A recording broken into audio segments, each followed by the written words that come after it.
Baru skipping sekejap je, badan korang dah perlu banyak kan. Itu sebabnya skipping ni antara latihan kardio paling efektif tau.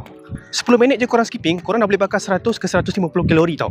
Banyak gila kan. Ramai orang ingat skipping ni senaman untuk budak-budak je kan. Tapi bila buat betul-betul, nafas pun boleh semput, peluh pun boleh mencurah macam mandi tau. Memang senaman yang bakar kalori paling cepat dan banyak. 10 minit je korang skipping, korang dah boleh bakar kalori hampir sama dengan berswak hampir 1 jam tau. Banyak gila kan untuk senaman simple macam ni. Cuma masalahnya, untuk pemula, mesti korang selalu sangkut tali kan. So untuk buat skipping tanpa korang sangkut-sangkut, aku memang recommend korang skipping rope macam ni. Tali skipping ni dia ada dual mode tau. Korang boleh guna tali panjang macam ni, ataupun korang boleh tukar pada bola pemberat macam ni.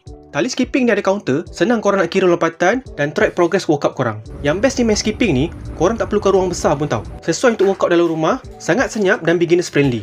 So korang nak start home workout, yang serius nak kurangkan gelebih kat perut dan lengan, yang tak ada masa nak pergi gym tapi nak senaman cepat, latihan skipping ni memang sesuai untuk korang. Sekarang stok memang limited tau, sebab nak masuk tahun baru ni, semua nak start workout semula kan.